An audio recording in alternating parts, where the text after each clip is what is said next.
사랑하는 수정동교회 성도 여러분, 안녕하십니까? 김병철 목사입니다. 7월 17일 금요일에 드리는 매일 묵상을 시작하겠습니다. 오늘 부르실 찬송가는 325장 예수가 함께 계시니입니다. 찬송가는 형편에 따라 영상을 잠시 멈추시고 개인적으로 부르시기 바랍니다. 하나님의 말씀은 예레미야 29장 4절에서 9절까지 말씀입니다. 구약성경 1095쪽에 있습니다. 이제 제가 하나님의 말씀을 강독하겠습니다. 이것은 하나님의 말씀입니다. 하나님의 말씀에 경청하시기 바랍니다. 만군의 여호와 이스라엘의 하나님께서 예루살렘에서 바벨론으로 사로잡혀 가게 한 모든 포로에게 이와 같이 말씀하시니라. 너희는 집을 짓고 거기에 살며 텃밭을 만들고 그 열매를 먹으라. 아내를 맞이하여 자녀를 낳으며 너희 아들이 아내를 맞이하며 너희 딸이 남편을 맞아 그들로 자녀를 낳게 하여 너희가 거기에서 번성하고 줄어들지 아니하게 하라. 너희는 내가 사로잡혀 가게 한 그 성읍의 평안을 구하고 그를 위하여 여호와께 기도하라. 이는 그 성읍이 평안함으로 너희도 평안할 것임이라. 만군의 여호와 이스라엘의 하나님께서 이와 같이 말씀하시니라. 너희 중에 있는 선지자들에게와 점쟁이에게 미혹되지 말며 너희가 꾼 꿈도 고지 듣고 믿지 말라.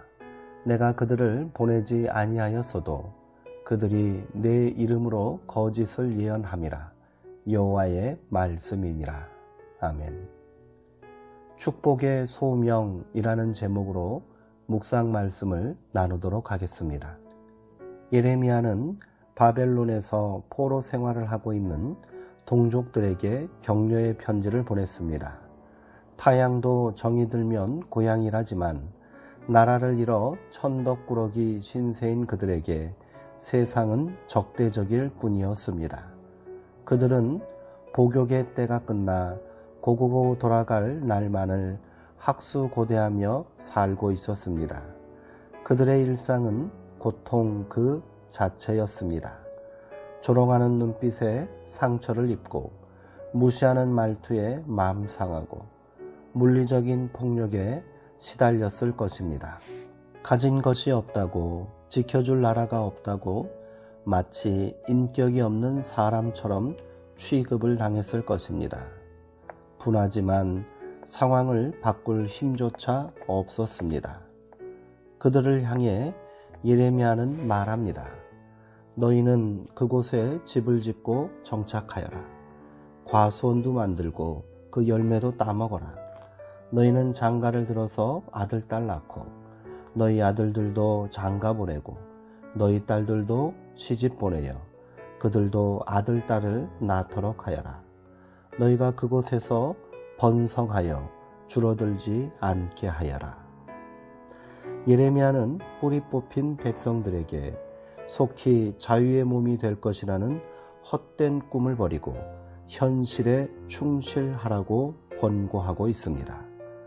비록 남의 땅에 살고 있는 나그네 신세이고 아무데도 속한 데 없는 설 땅을 잃은 포로들이었지만 바로 그곳을 삶의 터전으로 여기고 지금 여기의 삶을 살라는 것입니다. 봄이 되면 울면서라도 씨를 뿌리고 또 때가 되면 돕는 배필을 만나 아들, 딸 낳으며 일상의 삶을 회복하여 자식들이 장성하면 짝을 지어주라는 것이었습니다. 곤욕스럽더라도 중요한 것은 자기가 할 수 있는 일을 하며 수굿이 때를 기다리는 것입니다. 하지만 예레미야의 권고는 거기에서 그치지 않습니다. 그는 목소리만 들어도 얼굴만 보아도 치가 떨려오는 압제자들의 성읍이 평안을 누리도록 노력하고 그 성읍의 번영을 위해 기도하라고 권하고 있습니다. 그것은 민족에 대한 배신도 약자의 비겁한 굴종도 아닙니다.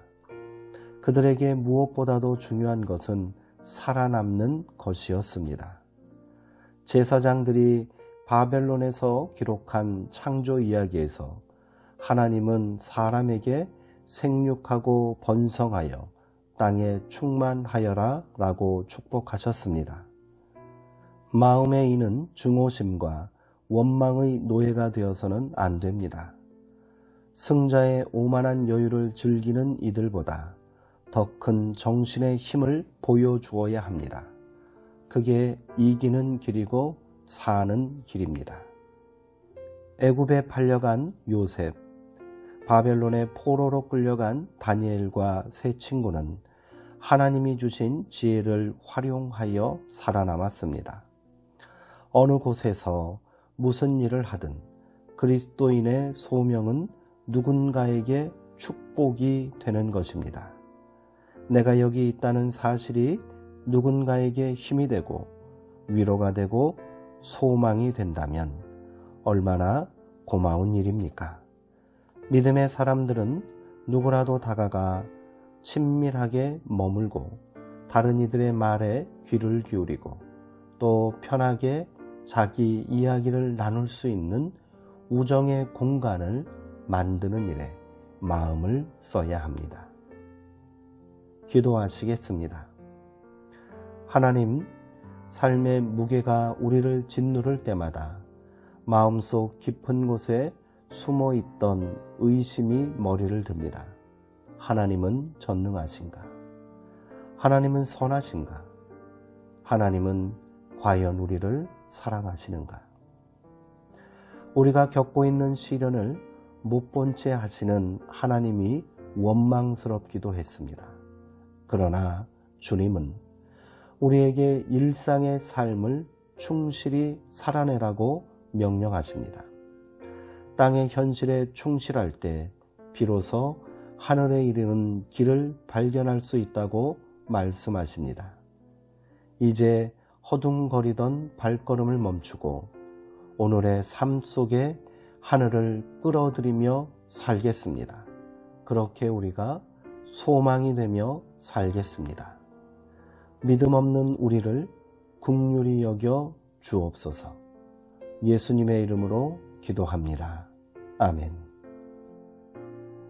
오늘은 너희는 그 성읍의 평안을 위하여 기도하라는 하나님의 말씀에 따라 삶의 위기와 두려움 가운데 있는 이웃들에게 소망이 되고 위로가 되는 사람이 되기를 기도했으면 좋겠습니다. 사랑하는 성도님들, 오늘도 평안하시고요. 주 안에서 강건하시기 바랍니다.